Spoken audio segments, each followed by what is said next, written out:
காப்போம் தமிழ்நாடு. நாடக கதை மாந்தர்கள். நாட்டாமை.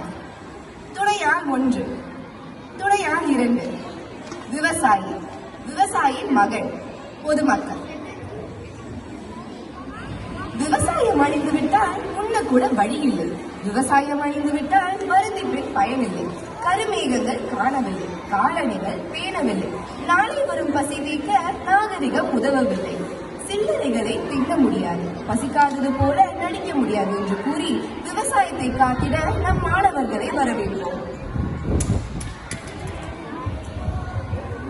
என்ன நாட்டாமே ஒன்றும் காணமே?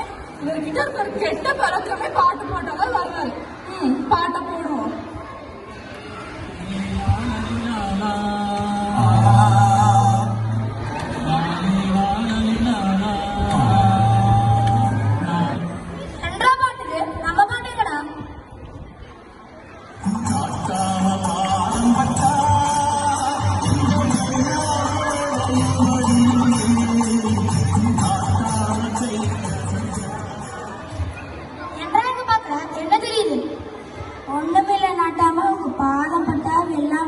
மழை பொழின்னு சொல்றாங்களே, அதான் மழை பொழியலன்னு பாக்குறேன்.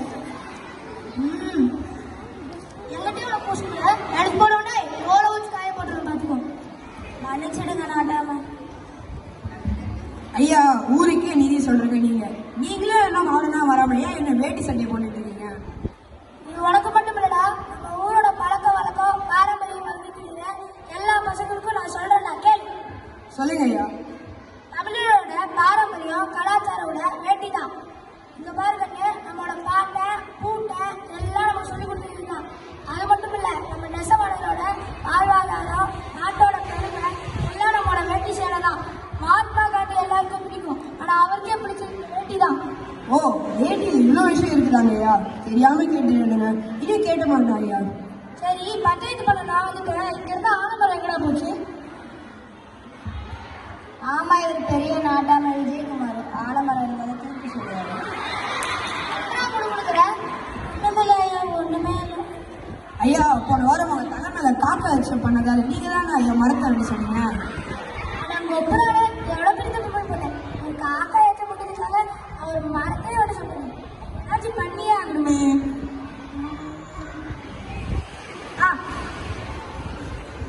யாருனாக்க முதல்ல 1000 மரங்கள் ஊரை சுத்தி நட வச்சிருந்தா. இதுதான் இந்த நாட்டோட தீர்ப்பு. சரி, பஞ்சாயத்துக்கு நாடு கொடுத்துருக்கீங்களா? வந்துட்டே இருக்காங்க ஐயா. இங்க ஒரு சொம்பு இருக்கு, எப்பவுமே எங்கடா போச்சு?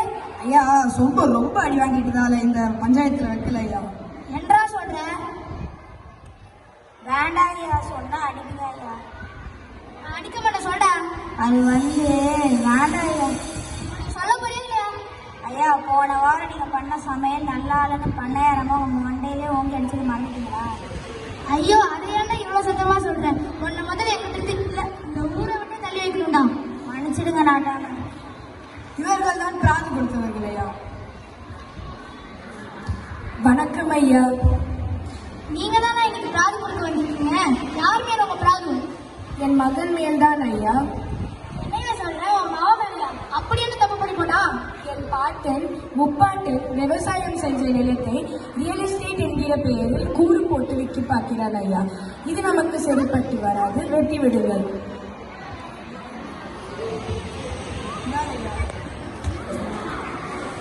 என்ன ஐயா? சொல்றா இது? அவர் தானே வெட்டி விட சொன்னாரு, அதை கத்திரிக்கோள் எடுத்துருவாங்க. நான் வேற நேரங்கள் இல்லாம காமெடி பண்ணிக்கிட்டு எவ்வளோ உச்சு போட. தம்பி, உனக்கு எதுக்கு இதெல்லாம்? இப்பதான் மழையே பெய்யறதுலே, அப்ப எப்படி எங்க அப்பா விவசாயம் பண்ணுவாரு? அதான் நான் ஃபேக்டரி கட்டணும்னு நினைக்கிறேன். அதுல வர வருமானத்துல செல்வா சார் மாதிரி வாழ போறேன். இது என்னடா அநியாயம்? தண்ணி இல்லைன்னு ஃபேக்டரி கட்ட போறானா? அப்ப இருக்கிற தண்ணியை விஷமா எடுக்கடா. நல்லா மூலியில் உரைக்கிற மாதிரி சொல்லுங்க. அதுல மயம் நிறையவே இருக்கு. என்றா?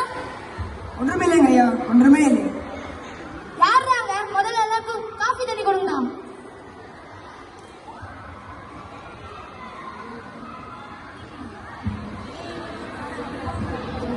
என்னங்க டம்ளர் ஃபுல்லா காசா இருக்கு? உனக்கு அதானே வேணும், அதே நல்லா சாப்பிடு. நான் ஏன் இது சாப்பிடணும்னு மாட்டாம? அட படிச்ச அறிவில்லாம இருக்கிறேனா நீ தான் காசுக்காக பூரி விவசாயம் இருக்க போறேன்னு சொன்னேன் நல்லா அந்த காசையை சாப்பிட்டு எம்புட்டு நாளைக்கு உயிர் வாழ முடியுமா வாழ் என்ன மன்னிச்சிடுங்க நாட்டாம. எங்கிட்ட எதுக்குடா மன்னிப்பு வைக்கிறேன் அப்பா கிட்டே ஊர் சடத்துக்கிட்டே கேட்டான்.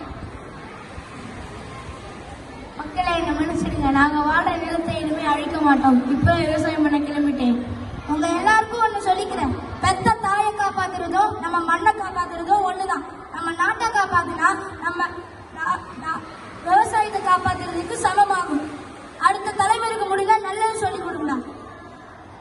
ஊர் மக்கள் அனைவரும் ஒன்று திரட்டி நம் வாழ்வாதாரமான இருக்கிற விவசாய நிலத்தை யாருக்கும் விற்க மாட்டேன்னு சத்தியம் செய்யணும். இதுதான் இந்த நாட்டாமையோட தீர்ப்பு.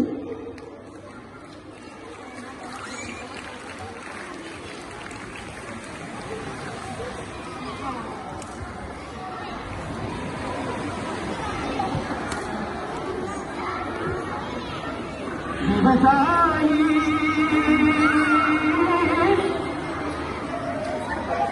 விவசாயி